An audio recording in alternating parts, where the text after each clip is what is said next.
Okay. Hi, everyone. Our group is Group F, and the country selected for our group is Japan. So there are 5 group members in our group, and the presentation will be in 25 minutes. And click on next page.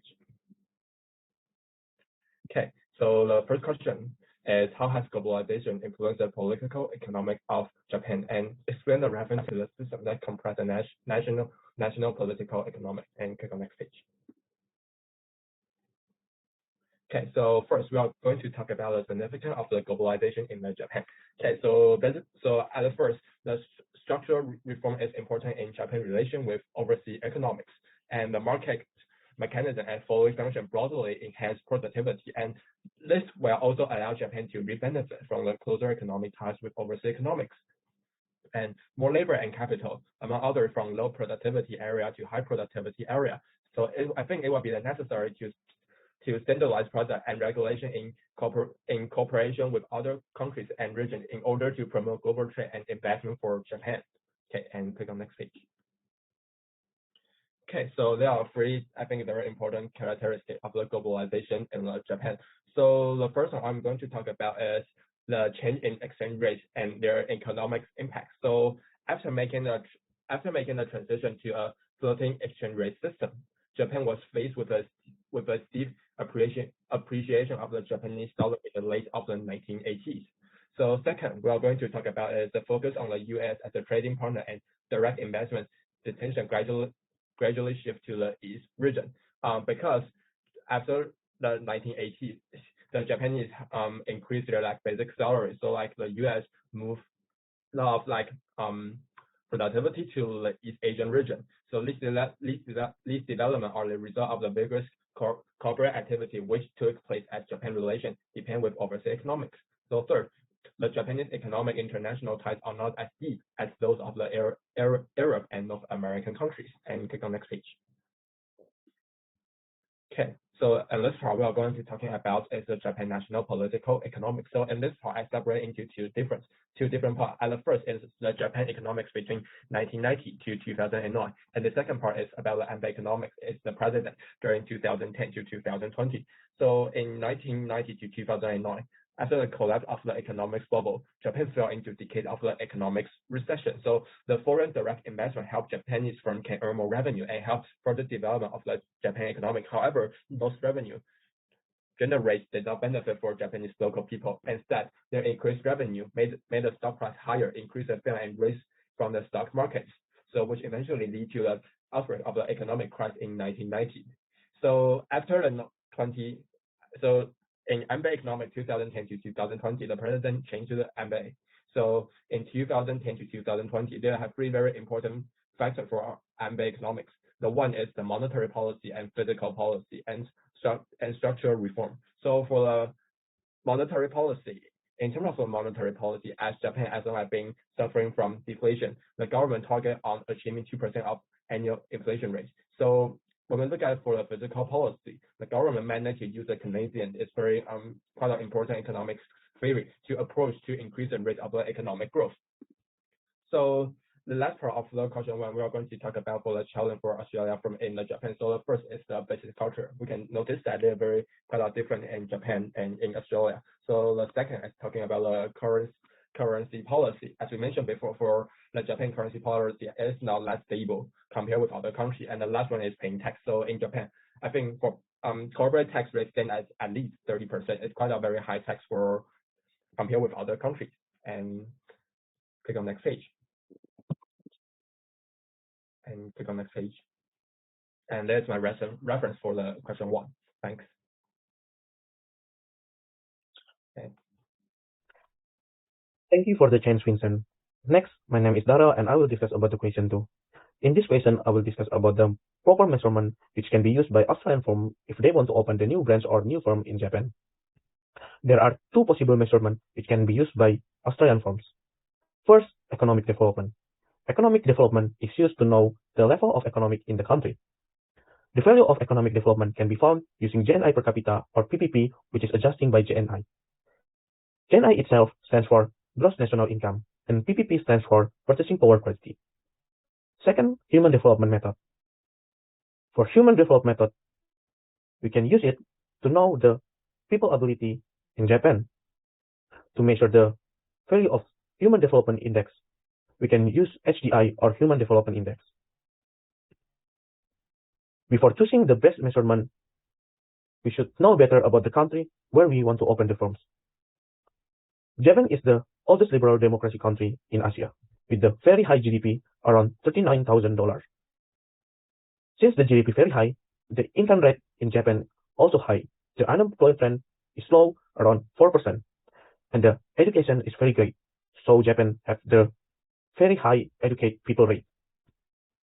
Based on this information, we can assume if the poverty rate is so small in Japan, and the fact the poverty is precise low in Japan. For the life expectancy and health expectancy in Japan, Japan has very high rate. And for additional information, the culture in Japan relatively the same, for instance, the language and the religion. I think in this case, HDI cannot be focused on since the poverty rate is already small. And because the education rate is very high, the income rate is very high, and the life expectancy is very high. We know HDI will be very high, but we cannot focus it on because we need to the spending value in Japan, the spending rate in Japan. The measurement which can be choose is economic development, and the value can be found using GNI per capita. In this graph, we can see GNI per capita in Japan has very high value, around 42,000 in 2020. However, GNI cannot be the primary measurement since it only measures the income of the people in Japan, not the cost living. The PPP power purchasing parity will be the first option, which can be used to know about the spending in Japan. There is around $40,000 for PPP rate in Japan. It is very high and can make the Japan become the fourth largest country in terms of PPP. Although HDI not we will focus on, I will discuss about the HDI. HDI is the comparison for education level, income level, and life expectancy level in the country. Based on this graph, we can see the rate of HDI in Japan is 0.9, and it category is very high since the range between 0.8 to 1. As the result, I think Australian firm can open in Japan since the PPP purchasing power is very high. Moreover, the HDI and GNI also very high, so we can assume the product can be accepted by people in Japan, and people in Japan will spend more to buy the product or the service which served by the company. Thank you. Next, I will introduce my friend Tirans, who holds the question number 3. So my question is, using at least 2 relevant theories and frameworks, assess the cultural distance between your chosen country and Australia. Using relevant concepts, critically analyze if the cultures of the two countries are becoming more similar or more disparate. So the two frameworks that we are going to be using here is Hofstede's cultural dimensions and Roman and Schenker's cultural clusters. So Hofstede's cultural dimensions is developed by Geert Hofstede, and it's a framework used to understand the cultural differences in various countries, and it's used to describe the ways that business is done across different cultures. In other words, the framework is used to distinguish between different national cultures, the dimensions of culture, and assess their impact on a business setting. Hofstede's work has become an integral component of international business research, and it has aided in the literature of foreign market entry, knowledge transfer across international boundaries, patterns of adjustment to a foreign culture, and much more. To understand the importance of culture in international business, we can quote Pucheta Martinez and Gallagher Alvarez, that is say that culture has been acknowledged as one of the factors that have an impact on innovation as a major component of international management and organizational development. It has a significant contribution to make in corporate and economic development. Hofstede's model has 6 dimensions, namely power distance, individualism, masculinity, uncertainty avoidance, long-term orientation, and indulgence. The graph on the right is actually from the website directly of Hofstede's Insights, and it compares Australia and Japan. So firstly is power distance. Power distance is where the less powerful members of the society accept that power is distributed unequally in a society. Australia scores low on this dimension with a score of 36, which means that members of society see each other as equals, and there is no hierarchy in society. Communication is informal, direct, and participative. In Japan, however, They have an intermediate score of 54, which is a borderline hierarchical society. Japanese are always conscious of their hierarchical position in any social setting and act accordingly. However, it is not as hierarchical as most other Asian cultures. It's a painstaking, and also, even though the Japanese are always conscious of their hierarchical position in any social setting and act accordingly, it is not as hierarchical. Moreover, it is a painstakingly slow decision-making process, and all the decisions must be confirmed by each hierarchical layer and finally by the top management. The next is individualism, and this looks at culture, which emphasizes individual goals over collective goals. Australia ranks quite highly with a score of 90, and people are expected to look after themselves and their immediate families only. In the business world, employees are expected to be self-reliant and display initiative. Japan scores 46 on the individualism dimension, and the Japanese are certainly more collectivistic than they are individualistic, where they prioritize the harmony of the group rather than of one's individual opinion.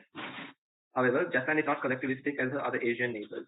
The Japanese are experienced as collectivistic by Western standards and are experienced as individualists by Asian standards, and they are more private and reserved than most other Asian countries. Next is masculinity, and this third dimension is when a society prefers achievement, heroism, assertiveness, and material reward to success. Australia scores 61 on this dimension and is considered a masculine society. Yeah, Australians are proud of their success and achievements in life, and conflicts are resolved at the individual level, and the goal is to win. Japan has a high score of 90/5, which makes it the most masculine society in the world. However, in combination with their mild collectivism, you do not see assertiveness and competition between individuals, which is often associated with masculine culture. In Japan, employees are actually motivated by competition amongst co-workers, and this has been instigated since their childhood. Next is uncertainty avoidance, and this is the degree to which members of a society feel uncomfortable with uncertainty and ambiguity. Australia has an intermediate score of 51, which means that they could either have high uncertainty avoidance or low uncertainty avoidance. Japan has a score of 92 for uncertainty avoidance, which makes it one of the most uncertainty avoiding countries on earth. And this is often attributed to the fact that Japan has constant natural disasters such as earthquakes, tsunamis, typhoons, and volcano eruptions. And therefore, managers ask for all the facts and figures before taking any decision. And the Japanese have learned to prepare for any situation. And this need for uncertainty avoidance is one of the reasons why changes are so difficult to realize in Japan. Next is long-term orientation. And this is a preference to maintain time-honored traditions and norms while viewing societal changes with suspicion. Australia scores 21 on this dimension and is therefore short-term oriented and has a normative culture, which means that its members of society are susceptible to change. They exhibit great respect for traditions, a relatively small propensity to save for the future, and focus on achieving quick results. Japan has a high score of 88 and is one of the most long-term oriented societies. In corporate Japan, you see long-term orientation in the constantly high rate of investment in research and development, even in economically difficult times, higher own capital rate, priority to steady growth of market share rather than to quarterly profit, and so on. Companies are not here to make money every quarter for the shareholders, but to serve the stakeholders in societies at large for many generations to come. Finally, we have indulgence, which is a relatively free gratification of basic and natural human drives, which is related to enjoying life and having fun.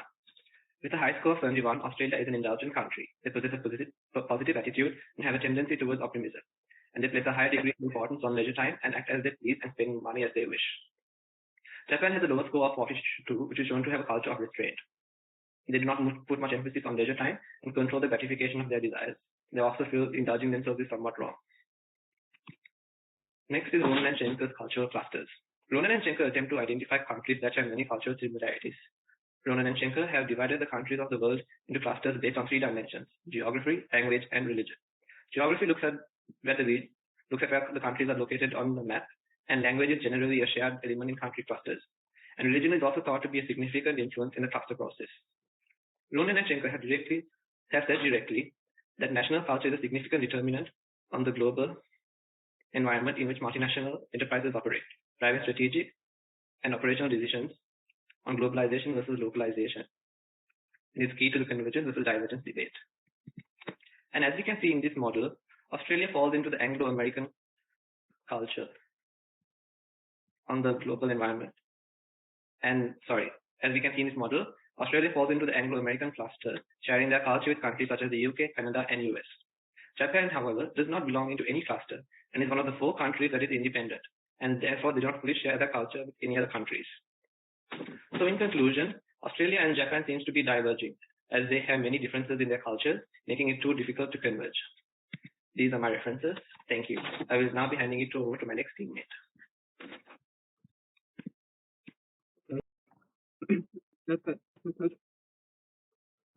My question is identify and explain which industry your choice country should invest in when looking to trade with other countries according to next page.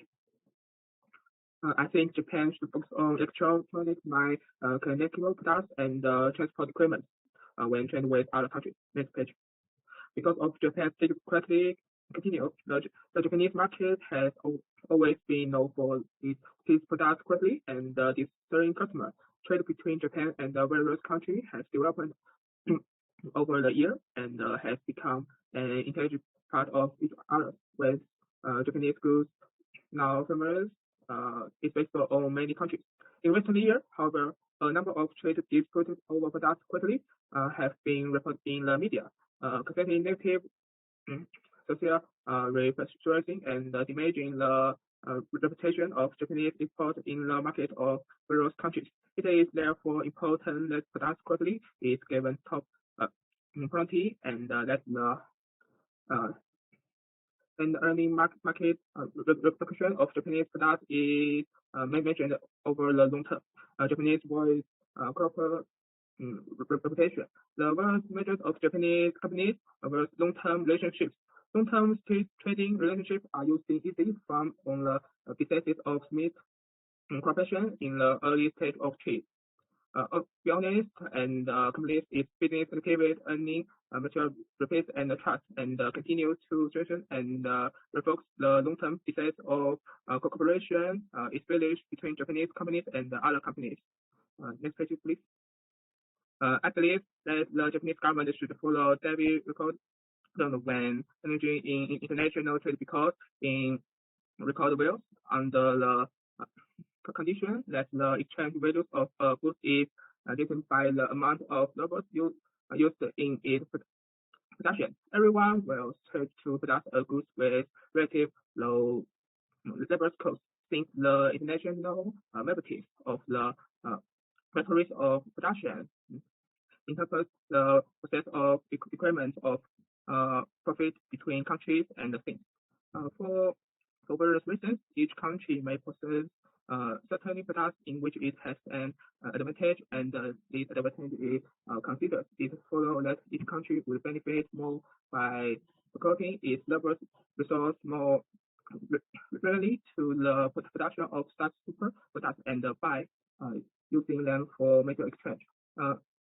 In contrast to Smith, record impresses the difference in the degree of advantage or disadvantage of the two countries in producing the two goods on the mutual comparable basis, and the resulting trade operations and trade benefits. Since Japan has a great production advantage in its electronic, mechanical goods and transport equipment, and the lower production efficiency in other items when Japan trade with other countries. Japan products the electronic, mechanical goods, and the other countries produce the unfavorable Japanese goods, which are the exchange with each other. Both countries generate trade benefits. Next page, please. Next person is Zhongjie. Okay, thanks for my teammate's speech. The next section is our fifth question in our report. The question is, what trade policy instrument does our chosen country, which is Japan, government currently employ, and which theories of international trade does this use of trade policy instrument support? And first of all, next page, please. Thank you. First of all, the three trade policy instruments I choose is tariffs, subsidies, and voluntary export registration. Yeah, next page, please. The first instrument is tariffs in Japan. This is the oldest form of trade policy. Before 1995, Japan had a very high tariff on agriculture, food manufacturing, and taxes. Japan at that time hoped to minimize import through tariffs and quotas. This is a classical trade theory that is mercantilism. Mercantilism is an important theory in European economic history, but it's also used in Japan. The government believes that one country gain would be another country lose. So reducing import through high tariffs is a way governments enter in this theory. Next page, please. But the situation has changed in recent years. Japan-Australia Economic Partnership Agreement reduced tariff on Australia beef import into Japan. According to Australia Government Department of Foreign Affairs of Trade, which is DFAT, for frozen beef, the tariff faced by Australia was reduced from 38.5% to 30.5% on July 15 in the year of 2015. With the graduate reduction of 19.5% over 18 years. This data is from DFAT in 2017. For the fresh beef, the tariff faced by Australia was reduced from 38.5 to 32.5, with graduate decrease to 23.5 over 15 years. Trade is mutually beneficial because allows specialization in production, achieves economic of scale, and produce a great variety of goods at lower price. That is a new trade theory in modern trade theories. At the same time, according to the Porter's Diamond model of competitive advantage, countries should export favorable products and import unfavorable products. Countries should export favorable products and import unfavorable products. In this case, the beef, agriculture and food production is not the favorable product in Japan. So the reduce of tariff make the unfavorable product in Japan can import more. That is also fit with the Porter Diamond model in competitive advantage. Next, please. The second trade policy instrument is subsidies. The government pays domestic producers to produce goods or service. That is the subsidies. This allows domestic producers to gain more market share. Japan has a good export subsidy since 1932. At that time, subsidies exporters were able to export large quantities of goods and maintain domestic supplies. Now, Japanese subsidies can help domestic company compete with low-cost import products. Take the electric car subsidies as an example. In Japan, subsidies for electric vehicle mainly support domestic companies. In globally, Tesla and CATL, this too is an American brand. They dominate the market of electric vehicle. Subsidies could help Japanese electric car make a compete with those import products in Japan's market share. In the analysis of new trade theory, next page, sorry.